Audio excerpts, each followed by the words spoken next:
যেভাবে পাওয়া যাবে বেহেশতের টিকিট, বিএনপির নেতার মন্তব্যে তুলপাড় চায়ের দোকান থেকে রাজনৈতিক অঙ্গনে, বিস্তারিত থাকছে আমাদের প্রতিবেদনে।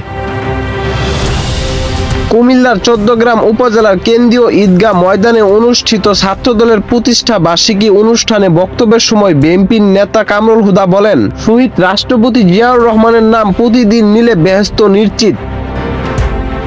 কারণ উনি জনগণের সাথে হঠকারিতা করেনি, প্রতারণা করেনি এবং দেশের অর্থনৈতিক উন্নয়নে গুরুত্ব ভূমিকা রেখেছে।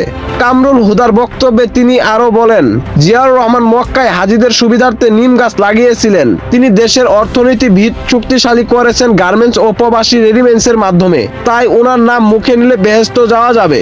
এই বক্তব্যে সামাজিক যোগাযোগ মাধ্যমে ছড়িয়ে পড়ার পর ব্যাপক সমালোচনার মুখে পড়েন তিনি। অনেকেই এই মন্তব্যকে ধর্মীয় অনুভূতির সঙ্গে সাংঘর্ষিক বলে দাবি করেছেন। একজন মন্তব্য করেছেন, বেহেশতের টিকিট কি এখন রাজনৈতিক নেতাদের নামের উপর নির্ভরশীল? আরেকজন লিখেছেন, ধর্ম আর রাজনীতিকে একসঙ্গে মিশিয়ে দেওয়াটা খুবই দুঃখজনক।